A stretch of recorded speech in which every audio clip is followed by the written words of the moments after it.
So in this video, we are going to be talking about the feel-good scale and how it can help you to transform your life and to live from a place of pleasure, live from a place of relaxation rather than being dependent on guilt and fear and stress for motivation. So Isabel Tierney, my mentor who teaches this apprenticeship that I've been in for the past several months learning these tools, she calls it the feel-good scale. I actually have been calling it the life force scale. The reason why I call it that is because when we think feel good, automatically our minds want to go into dualistic thinking, want to go into good, bad, right, wrong. And from my perspective, that's not helpful for the objective that we're trying to accomplish here. So I'll give you a little look-see at the life force scale here. And as you can see, at the top of this life force scale is the red zone. In the middle is the yellow zone. And then at the bottom is the green zone. So the red zone at the top here is our stress response. So it is when we are in our contraction, we're in shut down. When you think of the body language of red zone, we think of constriction. And as you can see here along this side of the life force scale is a downward pointing arrow of life force. So when we're in red zone, that is when we are allowing the least amount of life force energy to be flowing through us. So this is as close to death as we can get to, number one, on the life force scale. And then as we increase our life force energy that we're allowing into our being, then we go into yellow zone, and then eventually we go into green zone. So green zone is for those Harry Potter fans out there. When I think of green zone, I think of drinking Felix Felicis, which is like liquid luck. And in Harry Potter, when they drink this liquid luck, everything goes their way. So Ron very easily wins the championship, and they experience that the universe is conspiring in their favor and people are asking them out, and there's so much joy and love and abundance that's flowing. And to me, that is what happens when we fully open ourselves to allow life force energy to flow through. That is when we are in green zone, when we're in our relaxation response.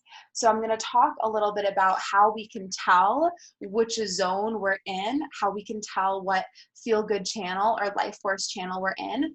And then I'm going to talk about how that's useful and how we can utilize that knowledge of what life force channel we are on to radically transform every area of our life. So as I talked about, the red zone is when we're in our stress response. So for most of us, when we're in red zone, we experience this as tension. So tightness in our jaw, shallowness of breath. Often our palms are sweating. It's when we are reacting as if there is a real threat, as if we are in real imminent danger. So as I said in the beginning of this video, red zone is not bad. There is nothing bad or wrong about red zone. It's actually very good because it is our evolutionary programming. It's our fight or flight response. It keeps us safe. So it's not that it's bad, it's just that often we go into red zone needlessly. We go into red zone when there is not actually a real danger. And red zone puts a lot of stress on our body. It puts a lot of stress on our nervous system, and we end up depleted after we spend time in the red zone. So it's not that it's bad or wrong, it's just that it's intense for our nervous system to handle. And as much as we can, we want to give our nervous system and our body the gift of getting to be in green zone. So in red zone, this is when we are perceiving that life is happening to us as opposed to for us. So when we perceive that we are the victim of our circumstances, when we feel powerless to our circumstances, the beliefs that correspond with red zone are, I'm not safe, I'm not loved, I don't belong. And whenever we're in red zone, everything we look at seems wrong. So when we're in red zone and we look at our romantic partner, for example, we are very likely to criticize and nitpick everything that they're doing and think that they're doing it wrong and they are wrong. We are likely to perceive that we're not wanted. we're likely to perceive that we are being criticized by others. Because remember, red zone is when we're in fight or flight response. So in our brains, when we're in red zone, the right and left hemisphere of our brains literally are not communicating with each other. So we see the world dualistically when we're in red zone. So we see me versus the world, me versus threat. And because we see the world dualistically, everything that we look at occurs as a threat. And this is why it's really not productive for us to try to solve anything when we're in red zone. Because when we're in this trauma response, when we're in this fight or flight response, we are in our lizard brain. We are in our brain stem, meaning our prefrontal cortex is not activated. So we're not actually thinking rationally or logically. It is the worst time to try to get through or communicate through any sort of disagreement. When we're in red zone, what we are meant to do is stop. Stop what we are doing. And that's why red zone is colored red. It's designed to look like a traffic light. And when you're at a traffic light and you see the color red, what do? You stop. Do not proceed. Okay? So stop, remove yourself from the conversation as best as you can, remove yourself from the situation, and then to get into yellow zone, meaning to allow some more life force energy to come into your body and support you. What we do to get into yellow zone is simply take 15 to 20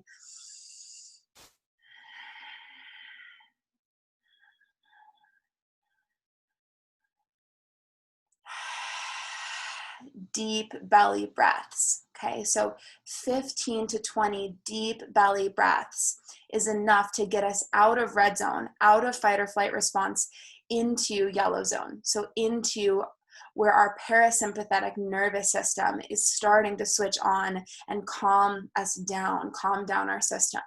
15 to 20 deep belly breaths is often enough to alert the nervous system to the fact that there's not actually a real danger. Why? Because if there were a real danger, if there were a bear that was about to maul us, we would not have the capacity to take 15 to 20 deep belly breaths. So by taking those 15 to 20 deep belly breaths, we're alerting our body, we're alerting our nervous system to the fact that there's not a real danger, and it's okay to switch on that parasympathetic nervous system, and it's okay to start allowing in life force and opening and relaxing. So then from yellow zone, once we're in yellow zone and we're in a little bit more of that relaxation response, we're allowing a little bit more life force energy to come through our system.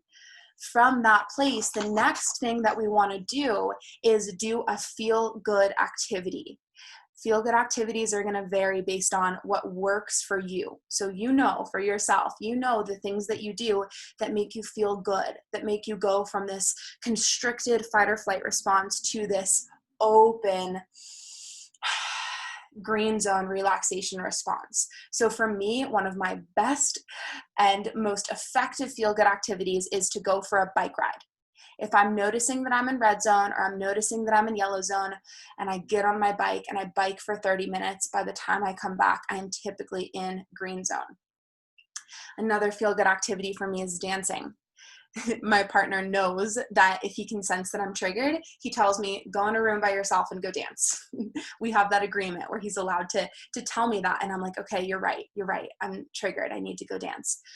Or journaling is another really good one, meditating, going for a walk, sitting in the sunshine. Or if you're at work and you notice that you're going into red zone, you're going into that reactivity mode, then a really easy feel-good activity is just go make yourself a cup of tea and take a few minutes to sit there and breathe in the smell of the tea and really feel the warmth coming into your body. That's a really simple, effective feel-good activity.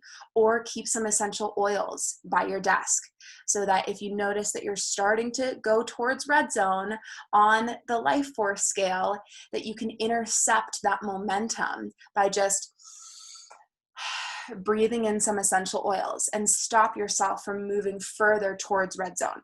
Something that I've noticed about red zone is the closer that I get to it, the more of a gravitational pull it has on me, the more it tries to magnetize me and pull me in to red zone completely. So I do as best as I can to notice when I'm going towards red zone on the feel good scale, when I'm dropping in my feel good number, and I intercept it by taking deep breaths and doing a feel good activity. And that way red zone doesn't have this gravitational pull over me. Okay? Yeah. So something that's really important to know about this life force scale is that every number on the life force scale, remember, 1 is complete and utter red zone, complete shutdown, complete reactivity. And 10 is complete openness, complete relaxation, complete surrender to the flow of life force energy. Okay? And so each one of these numbers, 1, 2, 3, 4, 5, 6, 7, 8, 9, 10, is like a channel on a virtual reality headset. So if you imagine that you have a virtual reality headset stuck to your face and you can never, ever, ever get this virtual reality headset off, it is permanent. And the way that you perceive life has everything to do with what life force channel you are on, with what feel good channel you are on. So think of a person in your life that you're really close to. Perhaps it's your significant other, perhaps it's your mom, perhaps it's your colleague. And now I want you to think about how that person occurs to you, how you perceive that person when you are in red zone. So when you're triggered, when you're reactive, when you're in your stress response, when your nervous system is constricted and depleted, and you think about that person, what are the thoughts and beliefs that you have about that person? How do you feel about that person when you're in red zone? Taking a minute to think about that. What do you believe about this person from red zone?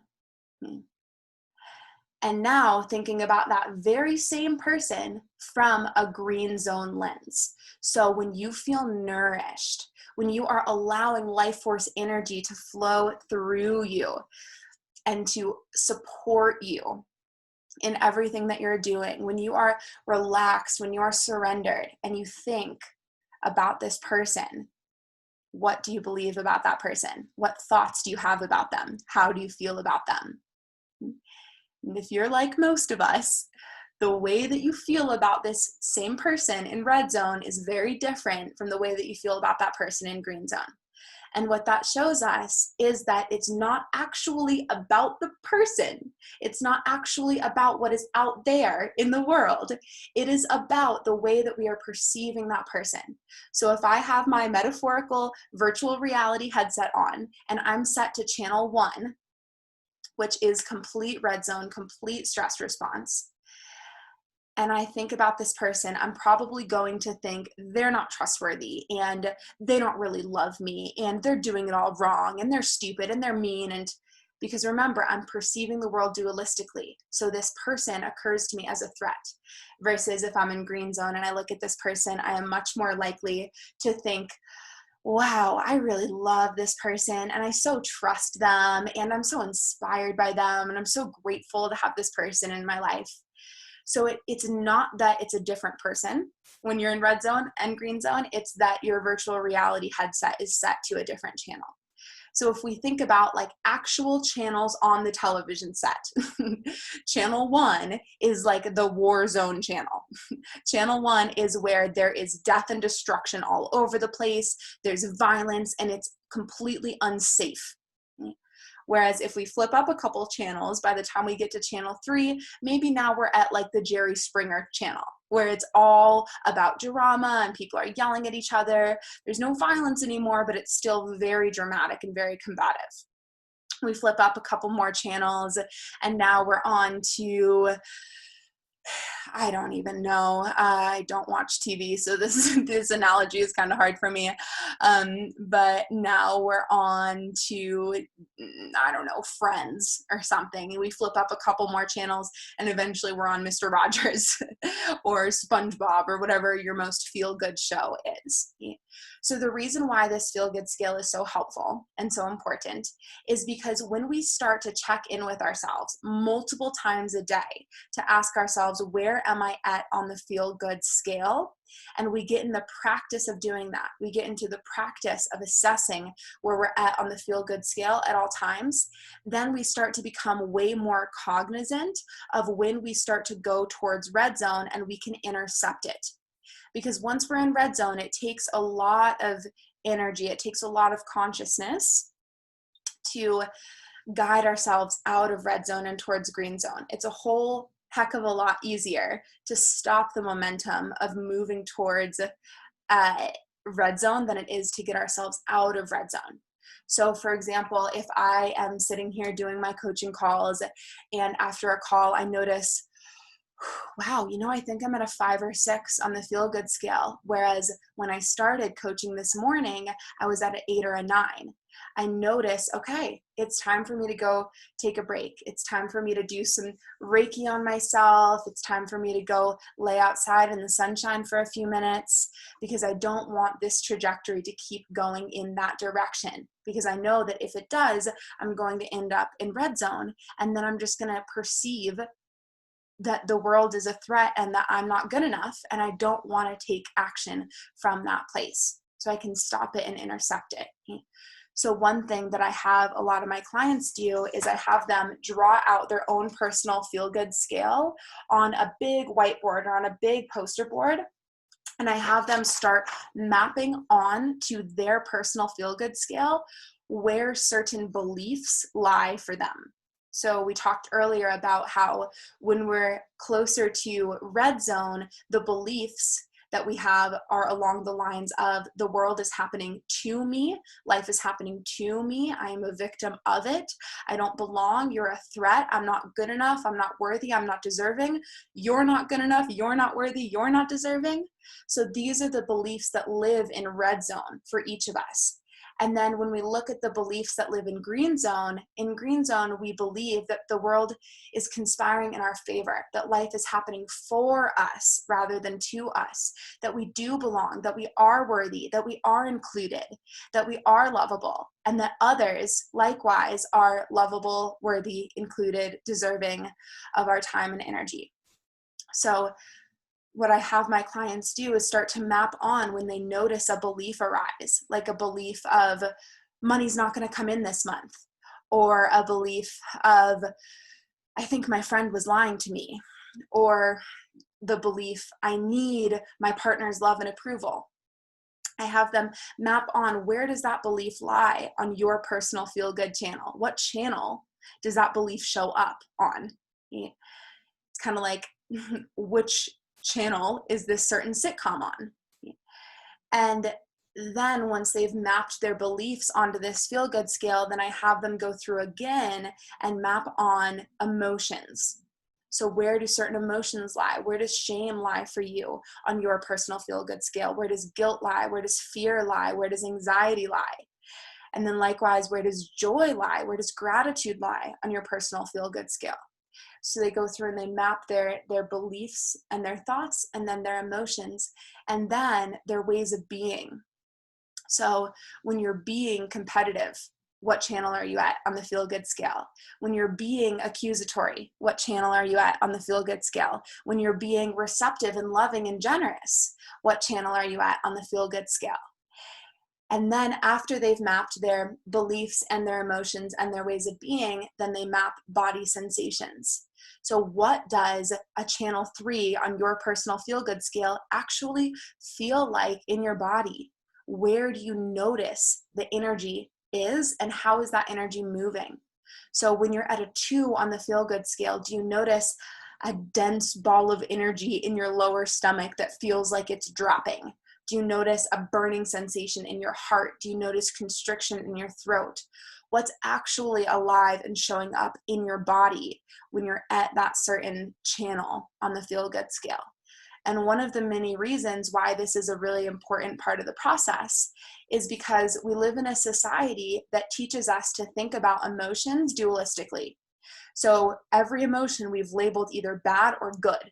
So if we're in an emotion that we've labeled bad, anxiety, for example, we immediately go into resistance because we have this collective belief that anxiety is bad and wrong. So we do everything to try to weasel our way out of the anxiety rather than actually getting present to what the anxiety feels like when it shows up in our body, where we feel that anxiety and what that energy is doing. Does it feel hot? Does it feel cold? Does it feel heavy? Does it feel light? Where is it showing up in your body? And when we can start to tune into the actual physical body sensations that correspond with our beliefs and with our emotions, then we can be with what is. And we get out of the world of right and wrong and good and bad. And we give up our resistance to reality. And we can just track the sensations and be with them as they evolve in our being, moment by moment. So I have my clients map on their beliefs on the feel-good scale, their emotions, their ways of being, their body sensations, and then finally their breath patterns so that they can start to notice when I'm taking really deep, long breaths, how does that affect my feel-good channel? When I'm taking really quick, shallow breaths, how does that affect my feel-good channel? And once my clients have mapped their personal feel-good scale and have it complete with all of their beliefs, their emotions, their ways of being, their body sensations, and their breath, then at any moment in time, they can tell exactly where they're at on the feel-good scale. So they know whether this is a good time to do a creative project, whether this is a good time to have a sales call, whether this is a good time to have a conversation with their significant other, or whether they need to stop in their tracks, take 15 to 20 deep breaths, and go do a feel-good activity so that they can allow more life force energy to move through their being and assist them in whatever it is that they're committed to creating. So because most of us have not been trained in presence and awareness, we often are only aware of one of these aspects of where we're at on the feel-good channel at any time. So perhaps we're only aware of the tension in our neck, but we're not simultaneously aware that that tension arises when we believe that our partner is cheating on us, for example. Or perhaps we're only aware of the sadness, of the emotion sadness, but we're not simultaneously aware of how that sadness is showing up in our body. And we're not aware of what belief has created that sadness. And we're not aware of what breath pattern we have that corresponds with that sadness. And when we're only aware of one of these layers, it's really hard to shift this energy, because that energy of sadness is simultaneously existing in your physical body, in your mental body, in your emotional body, and in your breath body all at once. And when we're able to really see all the layers of this experience, then we can get in there and we can shift it a whole lot easier. So for example, we can go to a breath pattern that we know helps to move us out of sadness. Or we can go to work on the belief that is keeping us in that experience of sadness. And we can really question that belief, walk ourselves through the work of Byron Katie and do the 4 questions and the turnarounds. We can investigate what the hidden payoffs of that belief are.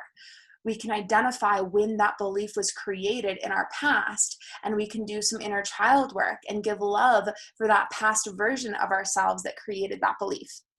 So once we're aware of the origination of the sadness, then it actually becomes actionable.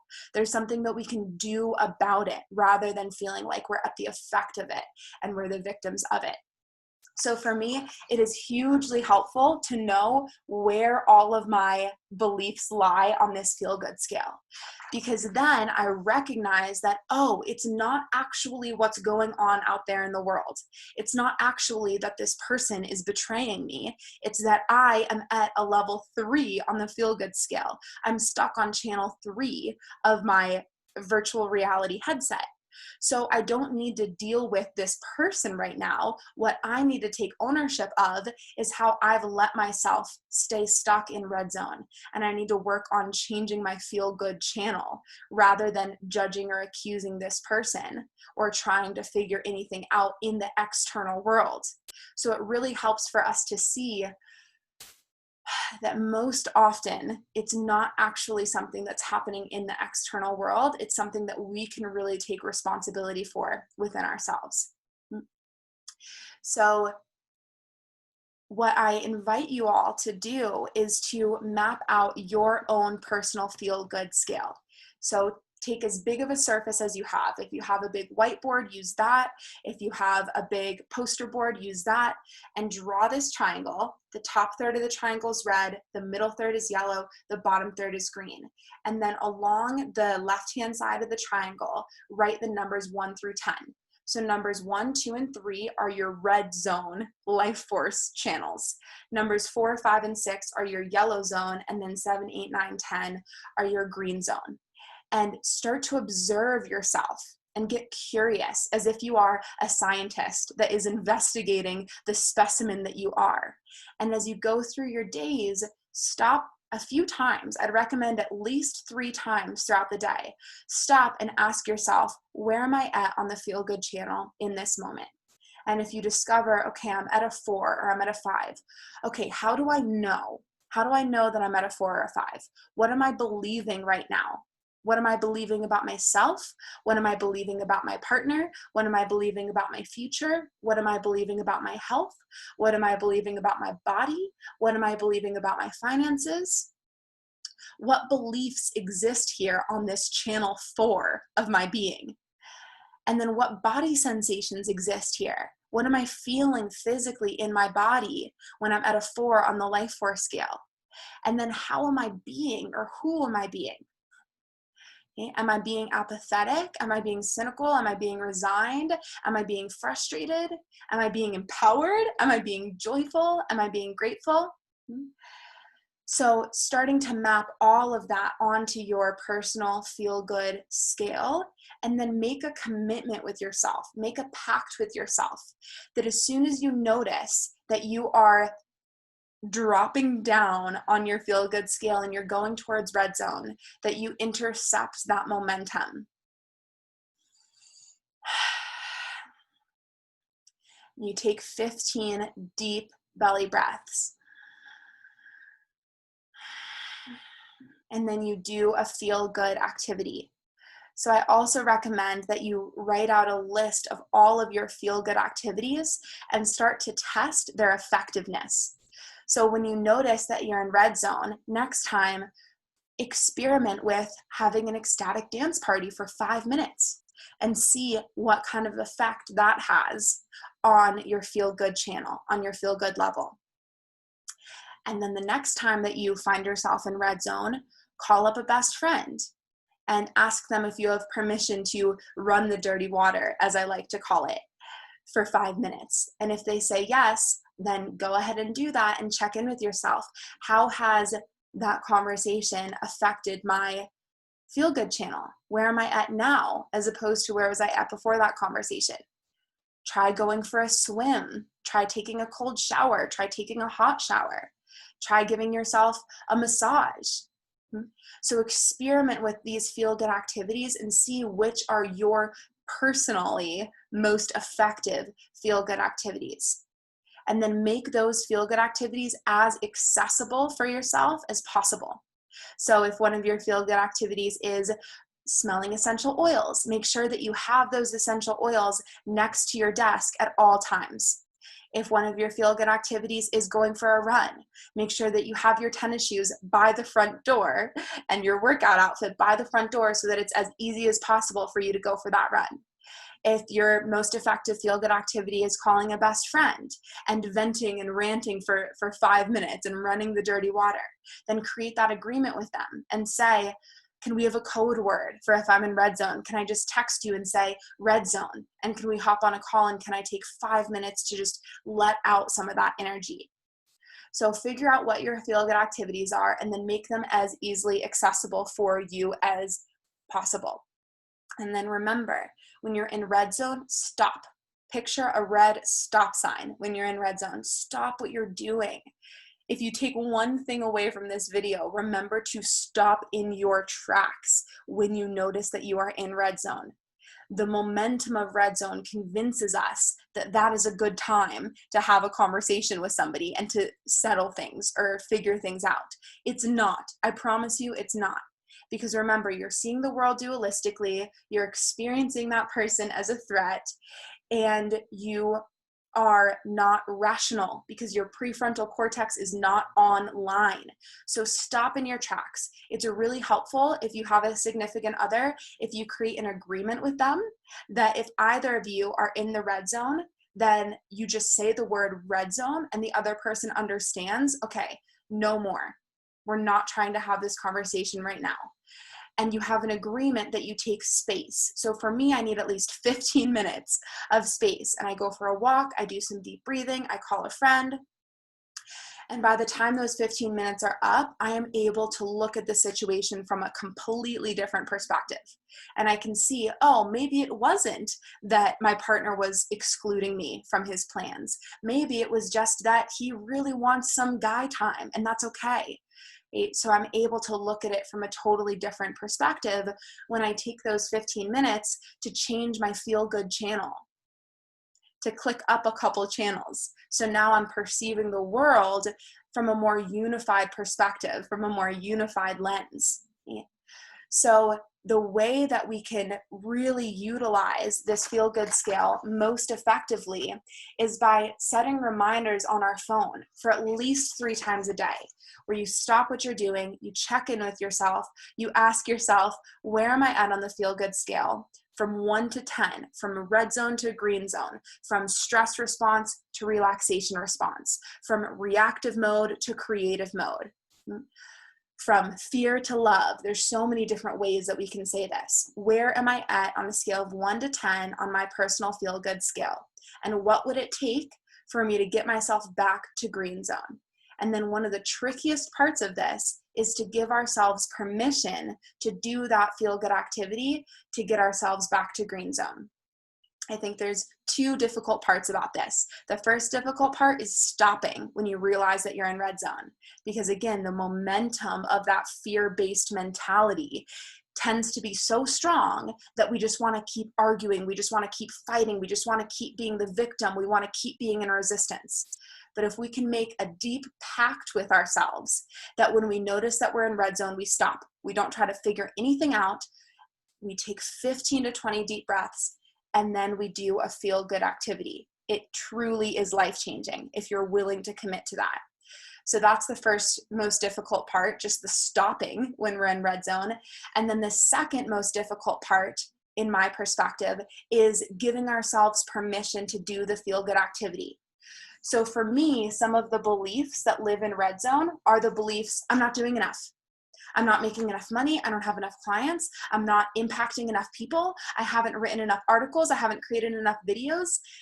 And then the emotion that corresponds with that is this overwhelm. And the body sensations that I feel are this sort of frantic, fluttery energy where my heart rate is up, I'm sweating more.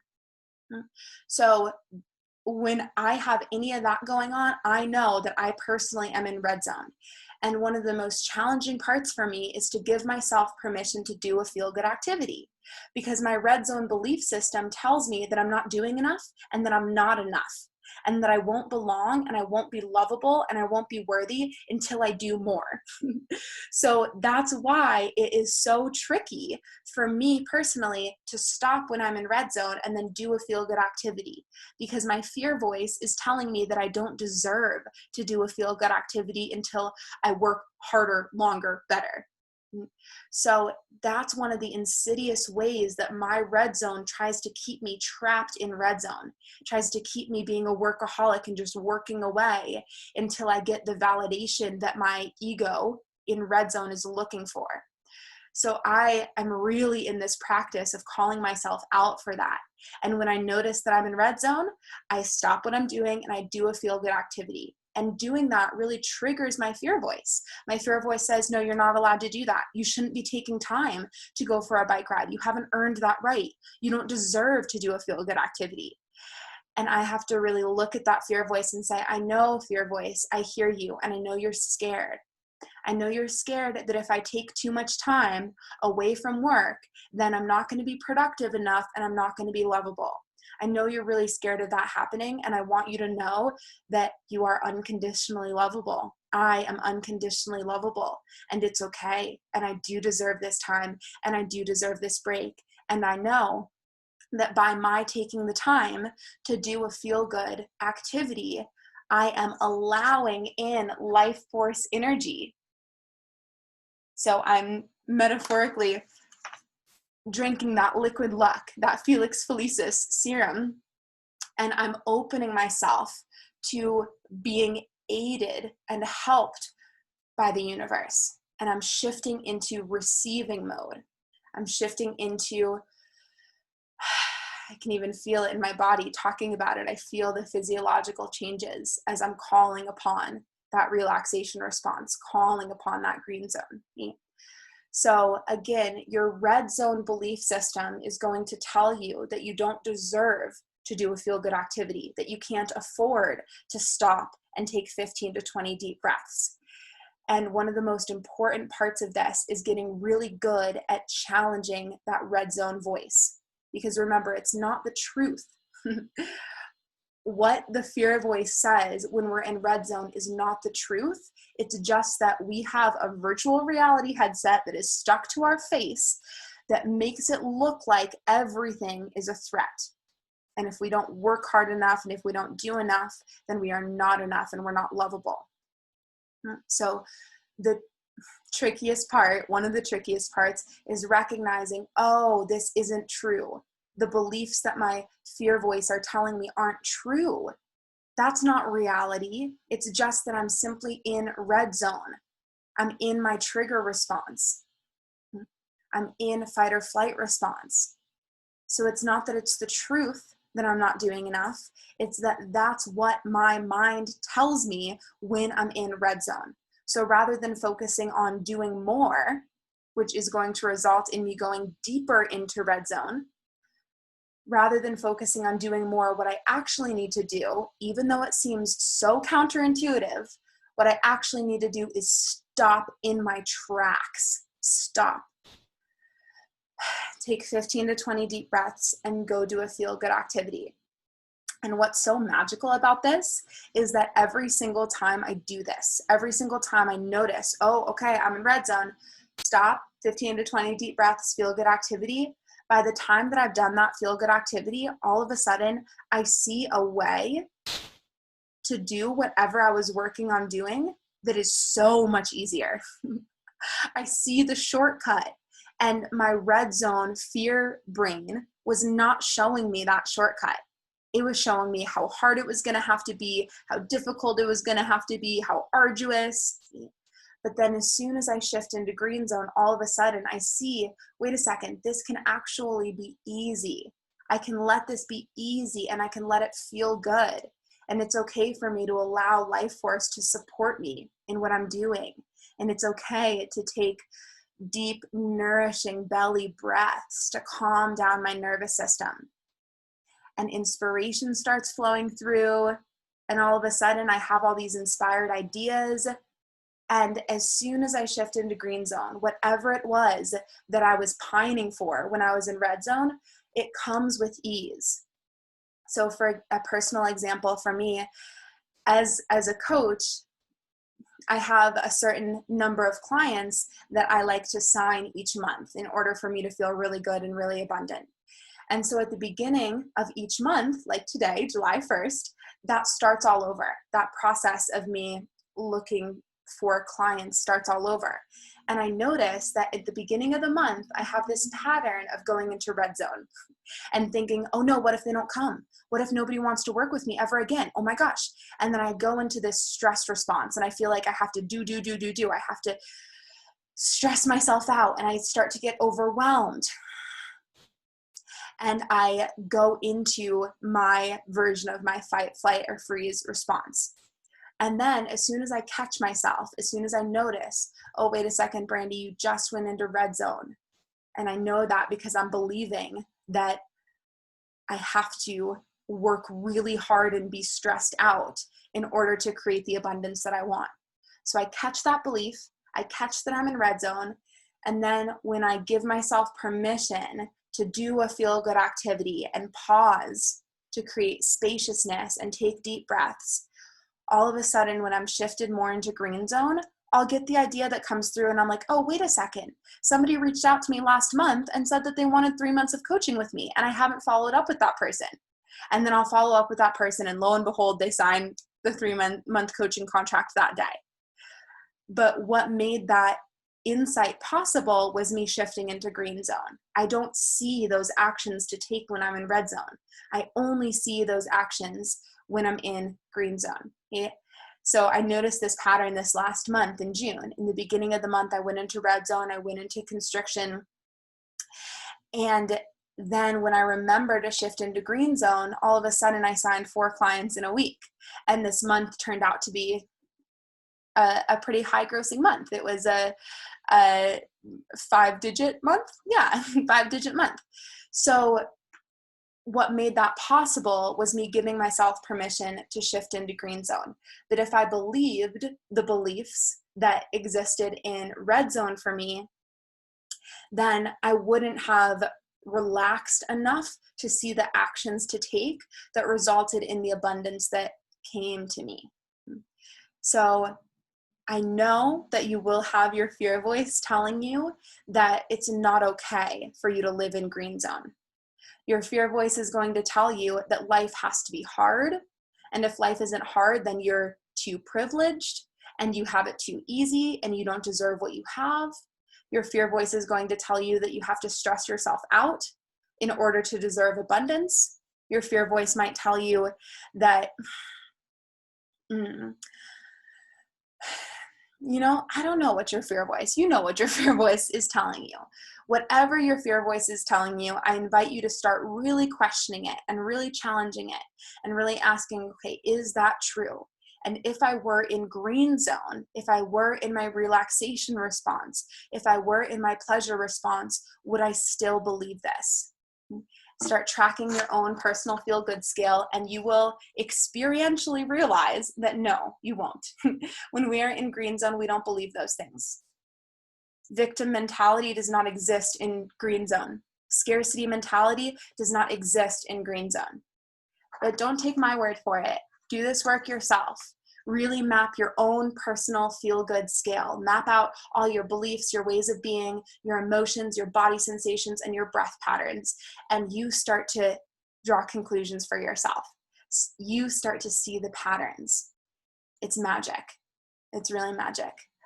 And another quick note that I forgot to mention earlier is that there's a way to experience quote unquote red zone emotions from a green zone place. So the more we do this work, the more we learn that we can actually be sad from a green zone place. We can be angry from a green zone place. We can be anxious from a green zone place.